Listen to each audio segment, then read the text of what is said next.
나유타입니다. 이번 영상은 제가 8년 전 워킹홀리데이를 계기로 일본에 와서 처음 알바를 시작하면서 만난 사람들 및 취직을 한 후에 만난 사람들과의 에피소드를 말씀드리며 일본은 정말 외국인을 차별하는지에 대해서 알아보려고 합니다. 이번 영상도 역시 제 경험을 통한 이야기이므로 참고만 부탁드리겠습니다. 제가 워킹홀리데이를 하며 처음으로 알바를 시작한 곳이 정말 유명한 관광지 근처에 있는 호텔 주방이었습니다. 당시에 35살 정도의 일본 여자 주방장님이랑 같이 일을 했었는데요. 제가 일본어를 너무 못해서 단어 하나하나 다 알려주셨었습니다. 이런 일본어 실력으로 어떻게 일할 거냐고 절 반말로 혼내시고 다른 외국인 유학생 알바생들한테도 엄청 하대하는 듯이 보였습니다. 이때 역시 일본인은 외국인 차별하는 건가 하고 생각했었는데요. 시간이 한두 달 정도 지나서 일본어 회화가 어느 정도 되다 보니 주방장님이랑 친해져서 같이 술도 마시러 가게 되었습니다. 술자리에서 나유타 씨가 일본어를 못하는 건 둘째치고 자기가 급한 성격이라서 화를 자주 낸 것 같다고 저에게 미안하다고 사과를 하셨습니다. 그리고 외국인 유학생들, 특히 중국 유학생들은 약속을 잘 안 지키고 일을 시켜도 잘 해내지 못하기에 자기는 직원이니까 이렇게 하지 않으면 관리가 아예 안 되기에 화를 내는 건 어쩔 수 없다고 하시더라고요. 그리고 같이 알바를 해본 한국인은 나유타 씨가 처음인데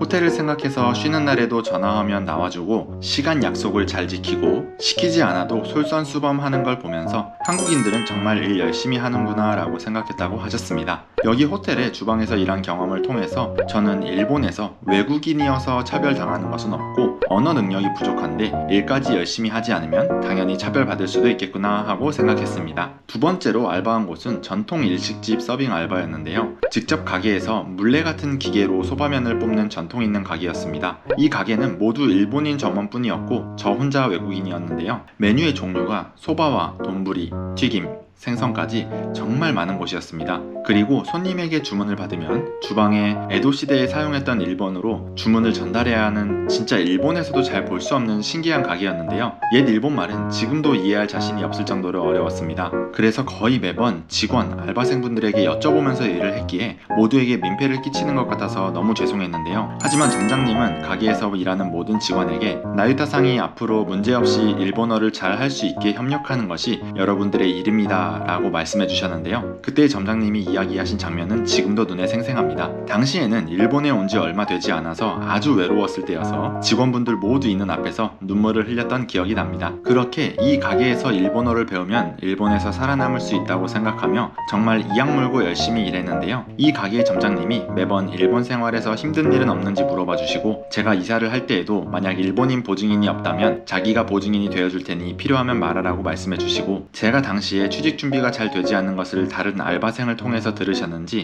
만약 취직이 어려워서 비자에 문제가 생기면 우리 가게에서도 비자 내줄 수 있다고 말씀해 주시면서 나유타상처럼 이렇게 열심히 일하는 사람이고 만약 일식집을 운영하는 데 관심이 있다면 일식집 점장이 되기까지 서포트 해준다고도 하셨습니다. 외국인인 저에게 이렇게까지 대해주시는 일본인 점장님을 만났다면 저로서는 차별이 있다고는 생각할 수 없겠죠? 이 점장님이랑은 지금도 1년에 한 번 정도는 연락하고 지냅니다. 세 번째로 제가 알바를 했었던 곳은 일본 제품을 한국에 수출하는 아주 조그만 회사였는데요. 이 회사의 직원은 한국인 사장님과 일본인 와이프님을 포함해서 저까지 4명인 아주 조그만 중소기업이었습니다. 당시 제가 워킹홀리데이 기간이 얼마 남지 않았고 취직이 생각보다 잘 되지 않았기에 비자갱신을 못할까봐 조마조마하던 시절이었는데요. 3개월 정도 수습기간을 거치면 정사원으로 채용시켜주고 비자도 발급해준다는 조건으로 입사를 했습니다. 제 업무는 인터넷에서 피규어를 제작, 유통하는 회사를 검색해서 전화번호를 리스트업한 후에 그 회사에 모두 전화를 걸어서 우리는 주식회사 땡땡땡인데 물건을 사입하고 싶은데 미팅을 잡아주실 수 있을까요?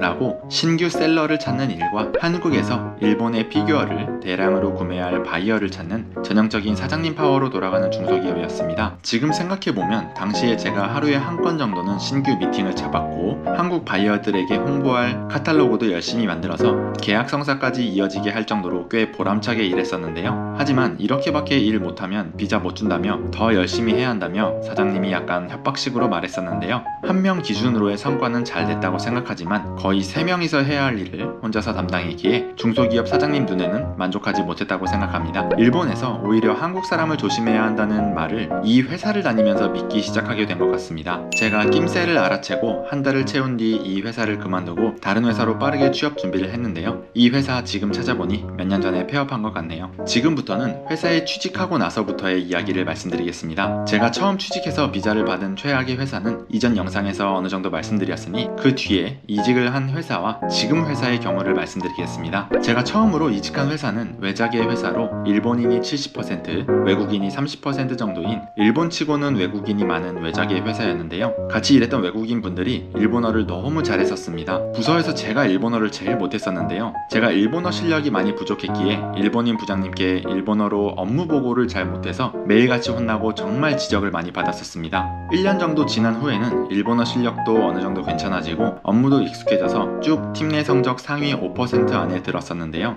제가 성적을 꾸준히 유지하며 팀원들과 잘 지내서인지 모르겠지만 1년 반이 지난 인사고과에서 중간 관리직으로 승진을 하게 되어 신입 일본인이나 외국인을 관리, 교육하는 일을 하게 되었습니다. 일본에서는 외국인은 승진도 못하고 제대로 평가받지 못한다는 말을 주변 한국분들에게 계속 들어왔기에 편견이 있었지만 실제로 제 경험상으로는 그런 것은 없다고 생각하게 되었습니다. 제가 할 말은 다 하는 타입이기에 고지식한 일본인 부장님과 마찰이 많아서 부장님과의 사이가 그렇게 좋은 편은 아니었지만 일본인을 관리하는 포지션으로 승진까지 했었기에 외국인이어서 차별을 받았다고는 할 수 없겠네요. 마지막으로 지금 회사를 말씀드리겠습니다. 조금 전 말씀드린 승진한 회사의 경력을 인정받아 정말 큰 폭으로 연봉 상승을 하며 이직을 했는데요. 지금의 회사도 전 직장과 마찬가지로 외자계 회사로 이쪽 업계에서는 방귀 좀 낄 수 있는 회사입니다. 지금 회사는 외국인이 있는 부서를 찾기 어려울 정도로 일본인이 99%인 회사인데요. 처음에는 혼자 외국인이어서 약간 위축되는 느낌도 들었지만 회사 행사가 있다면 타 부서에서 일부러 저에게 말을 걸러와 주시고 예전에 한국에 여행을 간 적이 있었는데 좋았다고 말씀하신다든지 한국 문화에 대해서 궁금한 점에 대해서 물어보시는 분들이 많았습니다. 지금 생각해보면 외국인이 비교적 적은 외자계 회사였기에 제가 잘 적응할 수 있도록 배려해 주셨던 게 아닌가 생각이 드네요. 그리고 저희 부서는 부장님이 일본인이시지만 타 부서의 부장님은 중국인 분도 계시고 영국 분도 계시기에 외국인이어서 승진을 못한다는 이야기는 논외가 되겠네요. 지금 회사의 인사고과평가에 대해서 말씀드리면 제가 이 회사에서 3년간 고과평가를 받았는데요. 이 회사가 베테랑 분들이 많아 업무 수준이 너무 높아서 1, 2년 차에는 평가 기준을 달성하지 못했고 3년 차에는 평가 기준을 겨우겨우 달성했는데요. 부장님이 정확히 제 성적 숫자에 맞춘 평가를 내주시기에 승진이나 연봉 상승에 대해서는 불만 없이 일을 하고 있습니다.